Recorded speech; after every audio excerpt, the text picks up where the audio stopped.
दोस्तों, दुनिया की बदलती तस्वीर में अब एक ऐसा वक्त आ गया है जिसने हर बड़ी ताकत की सोच को हिलाकर रख दिया है। जिस दौर में अमेरिका अपनी अर्थव्यवस्था को बचाने की कोशिश कर रहा है और यूरोप अपने ही कर्ज में डूबा जा रहा है, उसी दौर में भारत ने वो कर दिखाया है जो कभी किसी ने सोचा भी नहीं था। आज भारत ने इतिहास रच दिया है क्योंकि पहली बार हमारे देश का गोल्ड रिजर्व एक $100 बिलियन के पार चला गया है। यह सिर्फ एक आंकड़ा नहीं बल्कि एक ऐसा पल है जिसने भारत को दुनिया की आर्थिक ताकतों की कतार में सबसे ऊपर लाकर खड़ा कर दिया है। जब बाकी देश अपने हालात पर रो रहे हैं, भारत शांत और सोच समझकर अपनी चाल चल रहा है। और यह चाल इतनी खतरनाक है कि दुनिया के बड़े बड़े देश अब भारत को लेकर बेचैन हो गए हैं। सोचो दोस्तों, कुछ साल पहले तक दुनिया हमें उभरती हुई अर्थव्यवस्था कहती थी। आज वही दुनिया कह रही है कि भारत अब एक आर्थिक योद्धा बन चुका है, क्योंकि भारत ने समझ लिया है कि असली ताकत किसी करेंसी में नहीं बल्कि उस धातु में है जिसे सदियों से लक्ष्मी का प्रतीक माना गया है, यानी सोना। जब दुनिया डॉलर के पीछे भाग रही थी, तब भारत ने अपने सोने के भंडार को बढ़ाकर एक नई दिशा पकड़ ली है। रिजर्व बैंक ऑफ इंडिया ने पिछले कुछ सालों में अपनी नीति में ऐसा बदलाव किया कि गोल्ड की हिस्सेदारी में जबरदस्त उछाल आ गया है। पुराने सारे रिकॉर्ड टूट चुके हैं और यह सब हुआ बिना किसी हंगामे के। यह कदम इतना साइलेंट और स्ट्रांग था कि दुनिया को पता ही नहीं चला, और जब रिपोर्ट्स आई तो सबके होश उड़ गए। भारत ने दिखा दिया कि असली इकोनॉमिक सिक्योरिटी डॉलर के भरोसे नहीं बल्कि अपने स्वर्ण भंडार पर टिकी होती है। और यही वजह है कि अब भारत हर तरह के विदेशी दबाव से आजाद होकर आगे बढ़ रहा है। अब बात करते हैं उस सोने की जो हमारे घरों में, हमारे मंदिरों में और हमारी परंपराओं में पीढ़ियों से सुरक्षित है।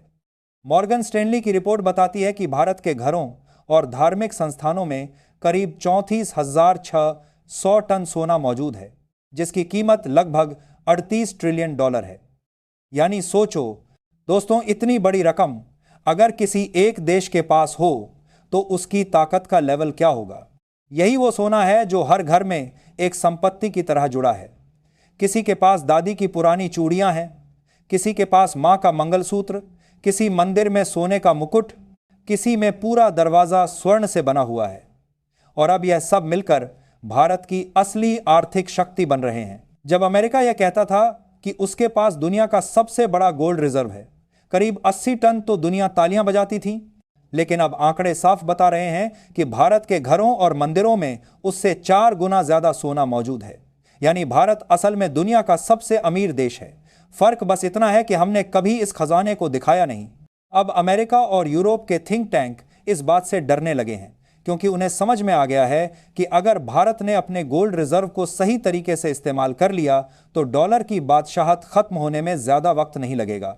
इसलिए अब विदेशी एजेंसियां भारत की हर पॉलिसी पर नजर रख रही हैं।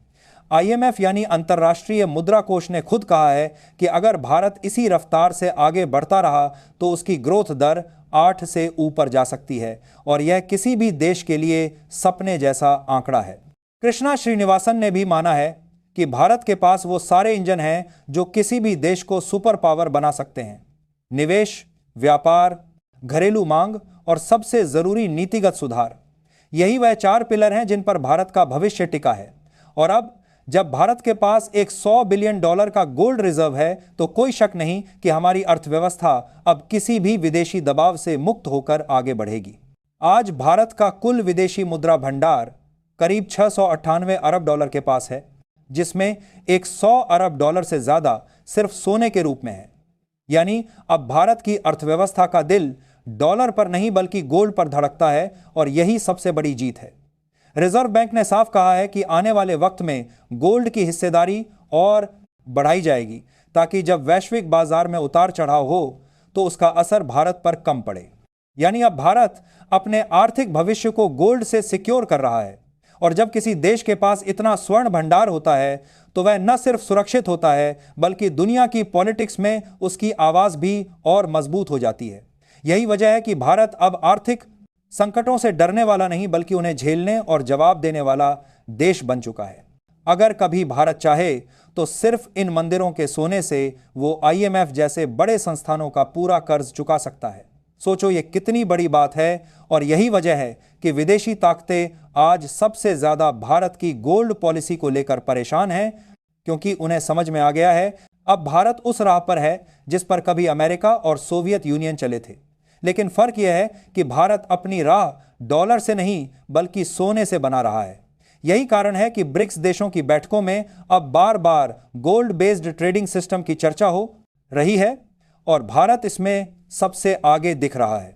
अगर यह सिस्टम लागू हो गया तो अमेरिका का डॉलर अपनी पकड़ खो देगा और भारत दुनिया के व्यापार का केंद्र बन जाएगा। यह वो वक्त होगा जब हर देश भारत के साथ व्यापार करना चाहेगा, क्योंकि उन्हें यकीन होगा कि भारत की करेंसी गोल्ड से जुड़ी है और इसमें कोई रिस्क नहीं है। आर्थिक विशेषज्ञों का कहना है कि अगर भारत ने आने वाले 5 से 10 साल में अपने गोल्ड रिजर्व का सिर्फ 20% भी ट्रेड में इस्तेमाल करना शुरू कर दिया तो डॉलर की वैल्यू सीधे 30% तक गिर जाएगी और तब दुनिया में नया सिस्टम बनेगा जहां भारत की करेंसी यानी रुपया ग्लोबल स्टेज पर अपनी पहचान बनाएगा। यही असली आत्मनिर्भर भारत का रूप है, जो किसी की करेंसी के भरोसे नहीं बल्कि अपनी ताकत के भरोसे खड़ा है। दोस्तों, अब समझो भारत की यह चाल कितनी दूर की सोच के साथ बनाई गई है। भारत ने पहले अपने विदेशी मुद्रा भंडार को मजबूत किया, फिर धीरे धीरे डॉलर की निर्भरता घटाई और अब सोने को उस जगह पर ला दिया है जहां से पूरी दुनिया की अर्थव्यवस्था को कंट्रोल के साथ संचालित किया जा सकता है। जब भी दुनिया में कोई संकट आता है, जैसे युद्ध, मंदी या तेल संकट, तब हर देश डॉलर की तरफ भागता है। लेकिन अब भारत ने एक नया रास्ता खोल दिया है जहां सोना ही सुरक्षा की गारंटी होगा। भारत की यह स्ट्रेटेजी दुनिया के लिए एक झटका है, क्योंकि अब भारत ने गोल्ड को अपनी पॉलिटिकल पावर में बदल दिया है। अब अगर किसी देश को भारत के साथ व्यापार करना है तो उसे भारत की शर्तें माननी होंगी। यह वही स्थिति है जो कभी अमेरिका के पास थी, लेकिन अब कहानी पलट रही है। अब बात करते हैं भारत की आने वाली आर्थिक रफ्तार की।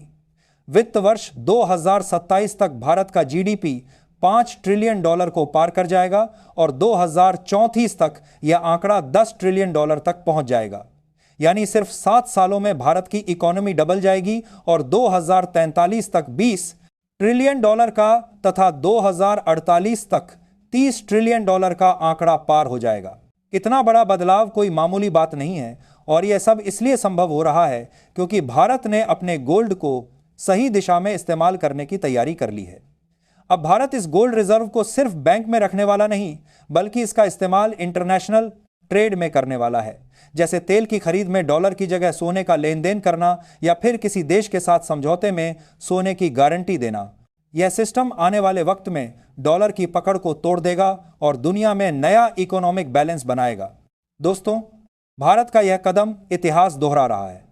कभी भारत को सोने की चिड़िया कहा जाता था क्योंकि यहां इतना सोना था कि दुनिया के राजा इसे लूटने आते थे।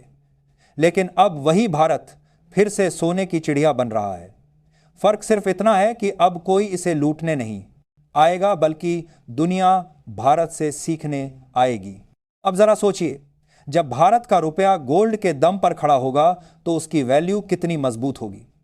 कोई भी विदेशी निवेशक तब बिना डरे भारत में पैसा लगाएगा क्योंकि उसे पता होगा कि यह करेंसी किसी कागज के भरोसे नहीं बल्कि सोने के दम पर टिकी है। यानी भारत अब उस दौर में पहुंच गया है जहां वो दूसरों से कर्ज लेने वाला नहीं बल्कि दूसरों को दिशा देने वाला देश बन चुका है। आज अमेरिका, चीन और यूरोप तीनों देश अपने अंदरूनी संकटों से जूझ रहे हैं, लेकिन भारत अपनी ग्रोथ की कहानी खुद लिख रहा है। भारत की यह सुनहरी कहानी अब हर उस भारतीय के लिए गर्व का कारण है जिसने कभी सुना था कि भारत सोने की चिड़िया था। अब वो कह सकता है कि भारत फिर से वही बन गया है। फर्क सिर्फ इतना है कि अब यह सोना हमारी नीति में है, हमारी सोच में है, हमारी आत्मनिर्भरता में है। अब दुनिया भारत की तरफ देख रही है क्योंकि भारत वो देश है जिसने यह साबित कर दिया कि आर्थिक आज़ादी सिर्फ डॉलर से नहीं बल्कि स्वर्ण भंडार से भी हासिल की जा सकती है। यही वो नया युग है जिसे हम कह सकते हैं भारत का सुनहरा युग अब शुरू हो चुका है। तो दोस्तों, अब वक्त है इस नए भारत पर गर्व करने का। इस भारत पर जो किसी के दबाव में नहीं झुकता, इस भारत पर जो अपने दम पर आगे बढ़ रहा है। और इस भारत पर जो फिर से दुनिया को दिशा दिखा रहा है। अगर आप भी गर्व महसूस करते हैं तो कमेंट में लिखिए जय श्री राम।